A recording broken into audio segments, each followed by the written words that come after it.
Good evening and welcome. Today is the 27th day of March 2025. Thank you very much for joining us.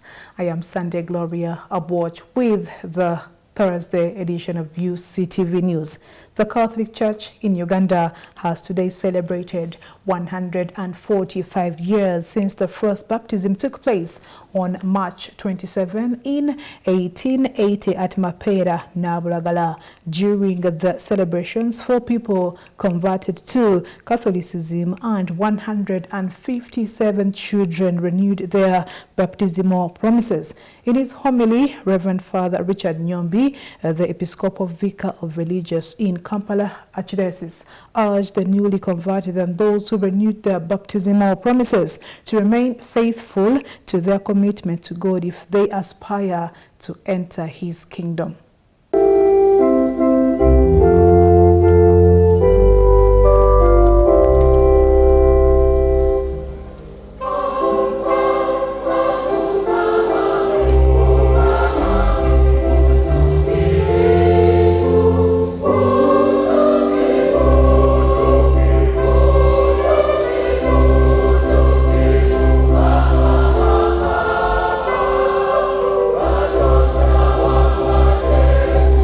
You are going to renew your baptism promises. Yuli bazadde ba mama tata jajja bonna ababaleeta be basimbawo mu linnya lya mmwe naye olwayo mumugamba nti naffe tukoze eki tukuze naffe Kristo tumutegeera. We are going to choose Jesus. I have decided I have decided to follow Jesus. I have decided to follow Jesus. Oh, no turning back, no turning back. No what? No turning back. The cross before me, the word behind me, omusaalaba ogwo gwagukulembeddemu sijja kuba byangu, but you have decided no turning back. No turning back. Kakati twebaza Omukama atuusiza ku lunaku luno. Ate mwembeebaza abazze kubanga muliwo mu linnya ly'Ekereziya Katolika mu Uganda yonna okujjukira olunaku luno.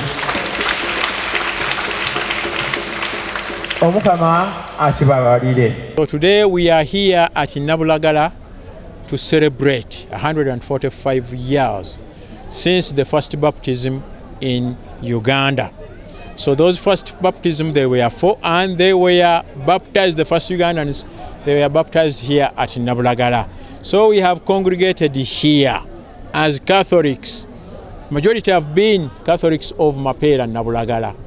But this feast is a feast for all the Catholics in Uganda.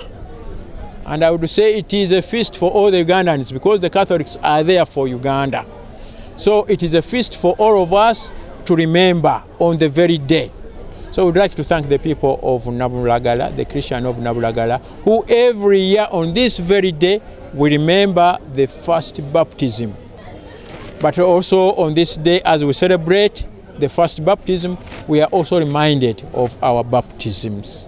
Each one of us, each one of the baptized, we are remembered of our promises of baptism. And I've told those young Christians, young Catholics who have renewed their baptismal promises that in English we have that expression, a promise is a debt. But usually we stop there. But the complete expression says a promise is a debt, and a debt is a sin if I don't accomplish it. So as we renew our baptismal promises of today, we are also reminded that that promise that we made on our baptismal day is also a debt. So we have to do all that we can to put it in practice. Surely we are challenged in Uganda when we see what is happening, especially the violence we witness we see going around us, within us, in our families, in the country, corruption, immorality. So we are challenged.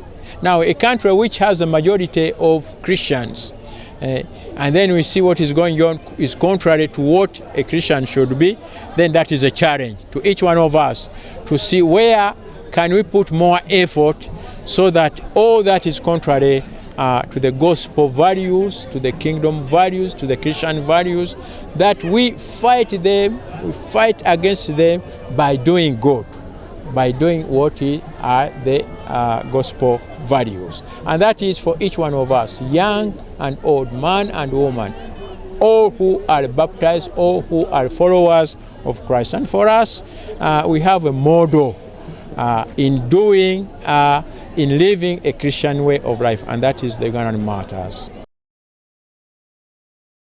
Ugandan surgeons convened at Speak Resort to address the rising burden of surgical diseases, including a 30-day stroke mortality rate of 38.1%. The healthcare crisis is further compounded by unmet surgical needs, with a 2014 national survey estimating that 3.68 million Ugandans required surgical intervention, 1.38 million needing treatment, and 2.3 million seeking consultations. Now, the government has pledged support with Dr. Diana Atwine, urging surgeons to develop strategic plans to enhance healthcare access and improve patient outcomes. Depending on the leaders of these associations, when you get leadership that is not really able to mobilize, able to knock on doors of this, mobilize this, somehow the weakness sets in.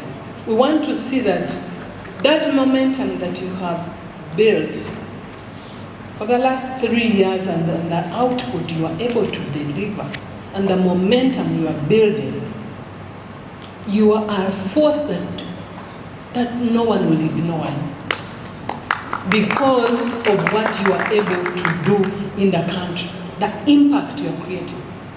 I want to tell you those surgeries you go to do, 2,000. Where has that ever happened?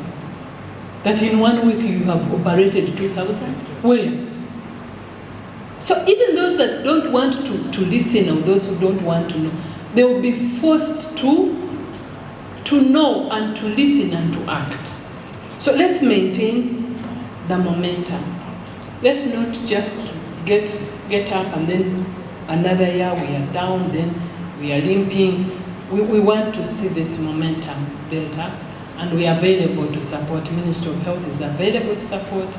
Our major problem is what we call access to surgical services.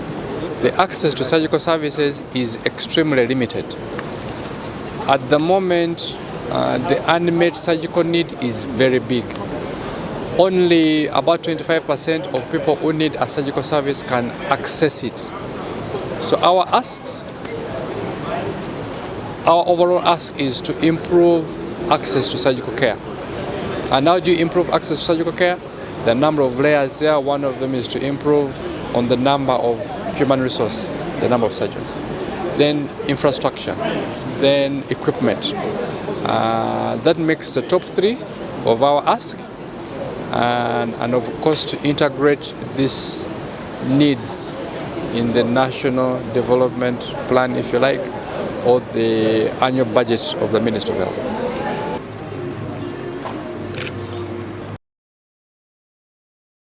A research report by Panamit Africa Limited, in collaboration with multiple stakeholders, including the Moroto Catholic Diocese, has uncovered the disturbing rise in child trafficking in Napak district. The findings indicate that 14% of children in the district fall victim to trafficking every 4 months, with many being taken to Kampala, where they face sexual exploitation, forced labor and street begging. The report highlights the role of parents and guardians, revealing that that 64.4% of them influence minors into trafficking. Religious leaders have been, or rather have attributed the crisis to moral decay in society and are calling on faith-based institutions to intensify sensitization efforts to human dignity as emphasized by the Catholic Church. Earlier today, Panamita Africa Uganda Limited, in collaboration with the Diocese of Morota and North-South Corporation, convened at John Paul II Peace and Justice Center in Kampala to launch their new research report. The report focuses on child trafficking in Napak and Kampala districts, examining the forms of trafficking, its impact on society, the drivers and enablers of the vice. The study reveals a shocking finding of 14% of children in Napak district being trafficked every 4 months, with parents and guardians facilitating or perpetrating the trafficking at 64.4% of the cases. And the findings were very shocking because we realized that every 2 months, 14% of children are trafficked, meaning 14 children out of 100 are trafficked from Napak to different destinations, including Nairobi, including Kampala, Mbale, and the majority are domestically trafficked. We found out the parents are the ones trafficking their own children. 71% of the parents didn't want child trafficking to stop. So it is a problem that is deeply ingrained in the families in the communities. According to the report, there is a significant awareness gap regarding child trafficking. However, a more disturbing finding reveals that 71.8% of the parents are aware of the vice but unwilling to have it stopped. This reluctance is attributed to the extreme poverty, famine, and a disturbing normalization of child trafficking as a means of survival among perpetrators. Parental and guardian consent of children movement. It is kind of a mafia organization sometimes. So I believe that there are, and I repeat, there is a chain of traffickers that need to be clearly identified. The need for urgent and decisive action to combat child trafficking is unequivocal. However, controversy surrounds the most effective approach, as questions linger regarding the timing, nature, and effectiveness of interventions to eradicate the vice once and for all. Some proponents urge for stringent legal action, while others emphasize the importance of changing mindsets. Poverty is one issue, mindset of people now, it's another reality that needs to be addressed. Child trafficking normalized in order to get some survival. When we reach a situation where, because of the poverty, because of the hardships, we're sending our children to be tortured, to be mistreated on the streets, then for me it indicates a bigger problem in society, the moral collapse. It's like our cultural institutions, our religious institutions have basically not accompanied us very well, to the point that now what is moral, what is immoral for us, there's no line. We need to find out practical ways of helping these children, families, to overcome poverty and famine. The perpetrators should be prosecuted. So it is rescue, prosecute. But are we prosecuting? If we are prosecuting, is it effective prosecution? Are we doing what we call strategic prosecution? You know, sometimes you can prosecute strategically to discourage similar issues happening. Meanwhile, police reiterates its commitment towards holding the perpetrators accountable. However, Annette Kwagala of the Children and Family Unit at Jinja Road Police Station highlights on the challenges frustrating their work, including the refusal by witnesses to provide substantial evidence to condemn the perpetrators in the courts of law. Of course, as police, we shall do our part to do the investigations. However, we have also found a challenge with the witnesses. Sometimes these are cases that lack witnesses, and at the end of the day, there is no sufficient evidence to produce to court for a conviction. Some of these people see it as the only option of living.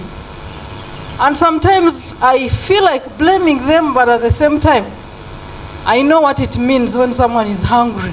Some religious leaders agree with the proposed action points, though they emphasize the need for religious and cultural institutions to intervene by advocating and promoting human dignity and protecting the rights for all, which aligns with the teachings of the Catholic Church. The mutual collaboration or networking between the ecclesial church or the church and the government authorities. Then we also have to emphasize the public awareness, sensitization and community sensitization right from the families. It is our responsibility to help them so that they regain it, but the church has a responsibility to teach its members to respect this dignity of a human person and also to participate in really making sure that everyone enjoys it. As the church, it's a call to the government, the stakeholders to come in and support. We cannot see this problem for more than 20 years. So my appeal is that our cultural institutions should really play an active role in really awakening people to their responsibilities and to what is right and can be done and to what is wrong that should not be done. Despite the vice's prevalence, the government has come up with various robust policies to combat child trafficking, including the Preventing Trafficking in Persons Act of 2009, which criminalizes sex trafficking and labor trafficking by prescribing punishments of up to 15 years imprisonment for offenses involving adult victims and up to life imprisonment for those involving child victims. Joseph Kabali, UCTV News. Thank you for watching UCTV News. It is time for Today in History.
And with the bomb reports wraps up our Thursday edition of UCTV News. My name is Sunday Gloria Abwatch.